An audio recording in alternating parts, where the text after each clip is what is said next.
How much? 43 cents out of every dollar. Medicaid, Medicare, Social Security. We need to look to be significantly reforming all of these areas if we're going to see them viable into the future. Looking at the next big expenditure, defense. Look, I think this country has an obligation to provide for a strong national defense. I would argue, though, that our defense, that our security has ever been threatened in either Iraq or Afghanistan. When it came to Iraq, I was on record prior to us going into Iraq saying, don't we have the military surveillance capability to see Iraq roll out any weapons of mass destruction?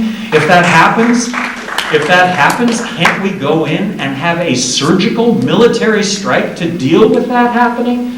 I thought that if we went into Iraq, we would find ourselves mired in a civil war to which there would be no end.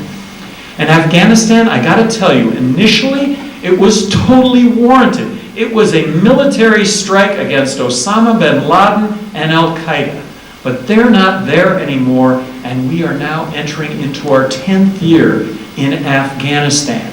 We're building roads, schools, bridges, highways, and hospitals in Iraq and Afghanistan, and we're borrowing 43 cents out of every dollar to do that. We're nation building all across the world. Don't we have our own nation to build? We are spending more money on military spending than all of the other countries in the world combined, and we're 5% of the world's population. Free markets. I believe in free markets. When the healthcare debate came up, look, real free market reform when it came to healthcare would have made a huge difference. There's no advertised pricing when it comes to healthcare. And the notion of buying insurance as the only means to have a healthcare system, look, in a free market kind of a healthcare system, I would buy insurance for catastrophic injury or illness for myself. And I would want to pay as I went for all the other services. But there's no competition in the healthcare industry. Healthcare industry is about as far removed from free markets as it possibly can be. I got stitches in Taos, New Mexico a couple of ski seasons ago. 5 stitches, took the doctor 10 minutes to do the stitches, $750. I just have to believe if the government would have eliminated impediments for healthcare entrepreneurs that wanted to enter into that space, physician's assistants without the need for physician supervision to open stitch clinics, I just have a feeling there would have been a stitch clinic in Albuquerque that would have done that for $80 for those 10 minutes. I'd have put a Band-Aid on that. I'd have gotten in a car and driven down to Albuquerque and had that done. When this whole healthcare debate started, I really had envisioned Gallbladders Are Us. Clinics that would have specialized in gallbladder surgery, offering gallbladder surgery for thousands of dollars as opposed to tens of thousands of dollars. We're getting on airplanes right now to have heart surgery in India at tens of thousands rather than hundreds of thousands of dollars. Free market reform. I think that it could have happened. I think that what happened was we've created a healthcare system where we're going to drop 30 million more Americans onto a system with no added capacity. In my opinion, it's going to result in rationing and higher costs. And just for a second, healthcare insurance. Why doesn't the government offer grocery insurance? Groceries are so expensive. So imagine if we all had grocery insurance, where we didn't have to pay for groceries, grocery insurance did. So now the shopping experience is I walk into the grocery store and I'm going to buy meat for this evening's meal, ground round or filet. Well, there's no advertised pricing, so I really can make a choice. I don't have to pay for it, but I like fillets better, so I pick out fillets. I go to the checkout stand.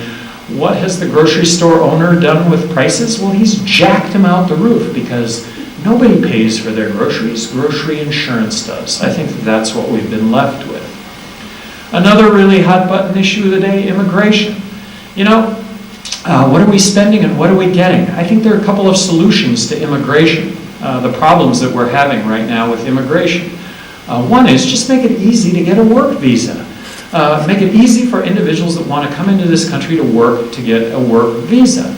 Work visa, Social Security card, pay income tax, Social Security, Medicare, background check for those 11 million illegal immigrants that are here in this country right now. Make it easy for them to get a work visa, which would document them. And work visa is a complete disconnect. This has nothing to do with citizenship, nothing. I'm not talking about citizenship now, I'm just talking about immigration, immigrants that want to come into this country and work. We are a country of immigrants. We've been built as a country of immigrants.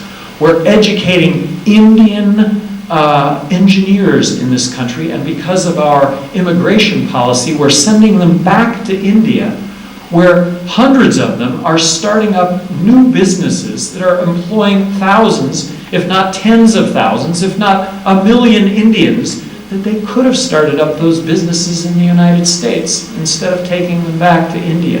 So let's just recognize where we've come and what we need to do. The notion of building fences and putting the National Guard arm in arm across 1,600 miles of border, in my opinion, is a lot of money spent with virtually no benefit.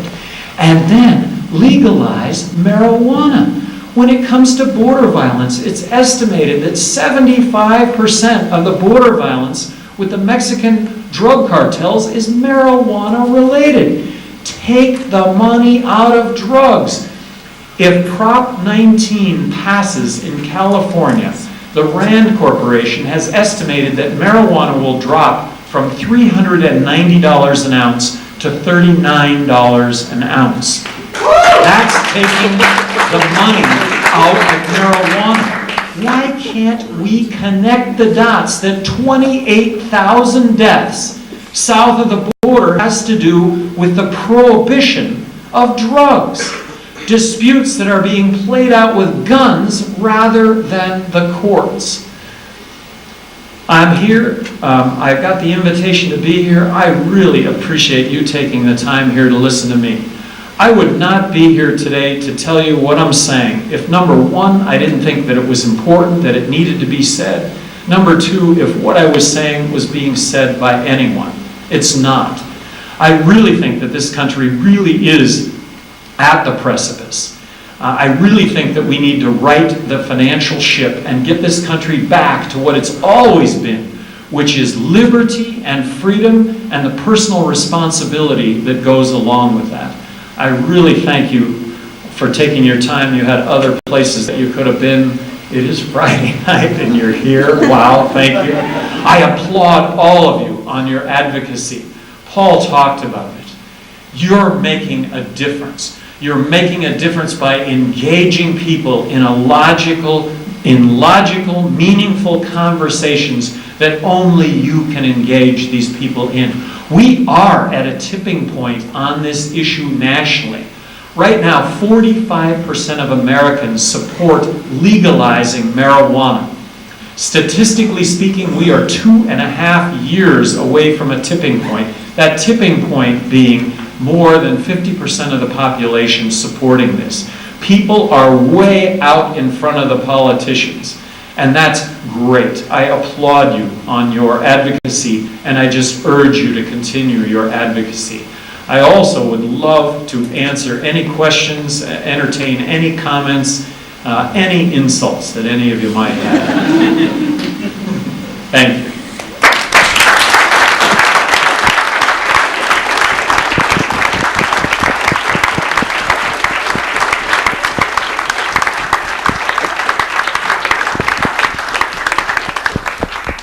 Excellent, excellent. Thanks again for everybody for coming out this evening. At this moment,